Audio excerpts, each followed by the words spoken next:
Demonstration problem 2. Gomer pushes to the right with a horizontal force of 65 pounds on a 10-slug block sitting on a horizontal surface. We indicate Gomer's force vector with an arrow to the right. Cletus stands beside Gomer and pushes with a horizontal force of 45, that's 45 pounds. Here is Cletus's force vector, also to the right. If the force of friction provides a constant force of 30 pounds opposing this motion, here's the force of friction. That force vector is in the negative x-axis direction. Part A, what will be the acceleration of the block? We first of all draw our free body diagram. We just simply draw a sketch of the block. We indicate all the force vectors as arrows. We've talked about the horizontal forces, but on the Earth there is also a weight force. The weight force, or the gravitational force, F sub W, acts downwards. It's an action at a distance force acting from the center of the Earth with no contact. The surface also touches the block and pushes back upwards on it with a normal force, indicated here as F sub N, or the normal force. That acts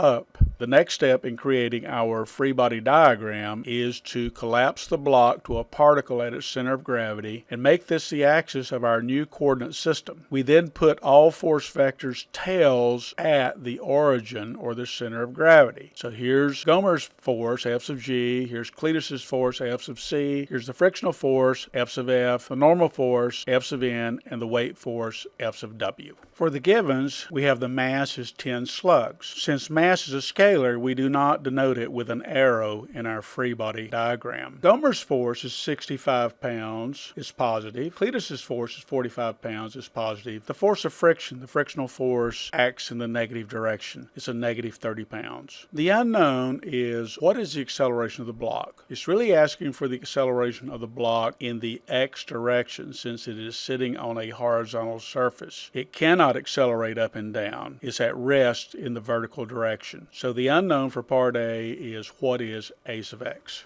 What is the equation? The equation is Newton's second law, or F is ma, a vector equation. That becomes mass times the acceleration in the x direction and the acceleration in the y direction in component form. We are only interested in the x direction here. The F in F is ma is a net force. It's the sum of the forces along each axis. So this becomes F net in the x direction is. We go to our free body diagram. The first thing the net force is the sum of the forces. The positive forces are F sub G, Gomer, and F sub C. We write those down. The negative forces are just the frictional force, F sub F. So we say minus the frictional force. The other part of F is ma is mass times acceleration. So it's the mass times the acceleration in the x direction. We substitute in Gomer's force is 65 pounds, plus Cletus's force is 45 pounds, plus the frictional force, it is a negative 30 pounds. That is equal to the mass, which is 10 slugs. Slugs is mass in the British system, times the unknown, a sub x, the acceleration along the x-axis. Evaluating, we get that a sub x is 80 pounds divided by 10 slugs, which becomes 8.0 feet per second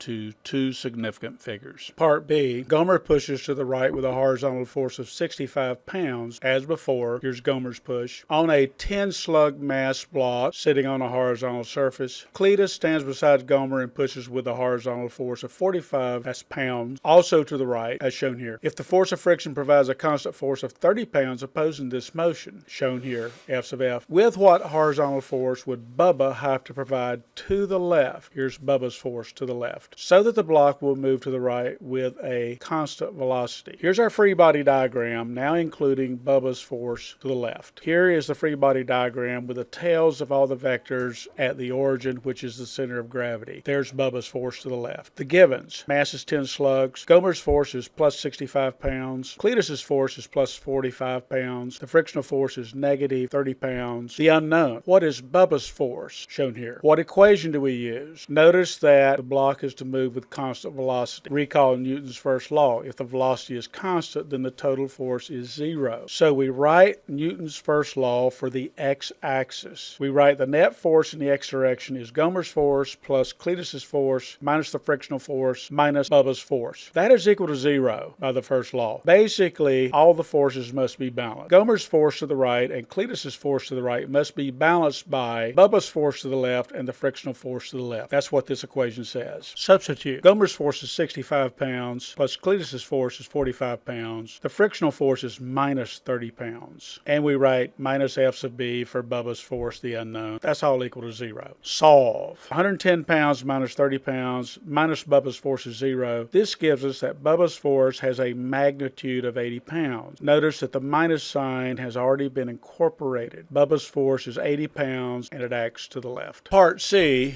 we still have Gomer pushing to the right, 65 pounds, still a mass of 10 slugs. Cletus is still pushing 45 pounds to the right, and the force of friction is still 30 pounds opposing the motion, or minus 30 pounds to the left. Part C is if Bubba now pushes to the right. Here's Bubba pushing to the right, in the same direction as the other two people. With what push would he apply to accelerate the block at 12 feet per second? Free body diagram has been updated to reflect Bubba now pushing to the right, here and here. The givens are the same as before, with the exception of the acceleration in the x direction is now given to be 12 feet per second. Since acceleration is a vector, we indicate it with an arrow and denote it a sub x. We don't put it on the body itself since we only put the forces there, so we put it up here. The unknown: what is Bubba's force? The equation, since we're accelerating the block, that is talking about Newton's second law, not the first law. For the second law, the net force, or F, is mass times acceleration. Here we want the net force along the x-axis, so we write the second law along the x-axis. F net of x, and we go to the free body diagram to get all the forces. Gomer's force plus Cletus's force plus Bubba's force are all positive, as denoted here. The frictional force, as before, is negative. Those are all equal to mass times acceleration in the x direction. Substitute. Gomer's force is 65 pounds, Cletus's force is 45 pounds, Bubba's force is the unknown, so we write F sub B, and we'll solve for that. The frictional force minus 30 pounds, and mass times acceleration. The mass is 10 slug, the acceleration in the x direction is 12 feet per second.